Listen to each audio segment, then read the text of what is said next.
नमस्कार मित्रांनो, जर तुम्ही मोबाईल वापरत असाल तर ही माहिती तुमच्यासाठी अत्यंत महत्त्वाची आहे. सध्या भारतात टेलिकॉम कंपन्यांचे नवीन नियम सामान्य ग्राहकांसाठी डोकेदुखी ठरत आहेत. इनकमिंग सेवा. पहिली मोठी समस्या म्हणजे इनकमिंग कॉल्स. पूर्वी रिचार्ज नसला तरी फोन येत होते, पण आता कंपन्यांनी नवीन पद्धत सुरू केली आहे. रिचार्ज संपला की काही दिवसांतच तुमची इनकमिंग सेवा बंद केली जाते. यामुळे विशेषतः ग्रामीण भागातील आणि गरीब लोकांसाठी संपर्क साधणे कठीण झाले आहे. SIM card block. दुसरा धक्कादायक नियम म्हणजे सिम कार्ड ब्लॉक होणे. जर तुम्ही बराच काळ रिचार्ज केला नाही तर कंपन्या तुमचे सिम कार्ड आधी तात्पुरते बंद करतात आणि नंतर ते पूर्णपणे डिॲक्टिव्हेट केले जाते.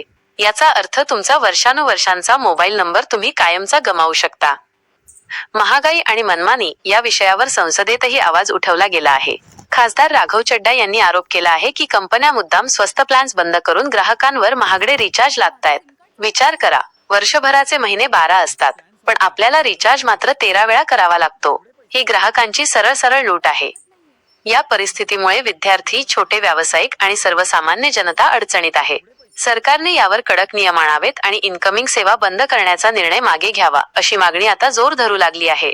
125 करोड़ मोबाइल फोन यूजर हैं, जिसमें से 90% प्रीपेड प्लान के यूजर हैं। सर, आज मैं प्रीपेड प्लान के जो मोबाइल यूजर्स हैं उनकी ओर से दो समस्याएं उठाना चाहता हूं। सर, पहली समस्या है कि रिचार्ज खत्म होने के बाद आउटगोइंग के साथ साथ इनकमिंग कॉल का भी बंद होना।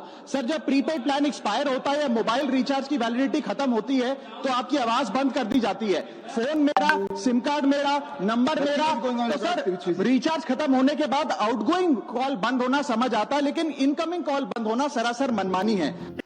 तुम्हाला काय वाटते? टेलिकॉम कंपन्यांची ही मनमानी थांबली पाहिजे का?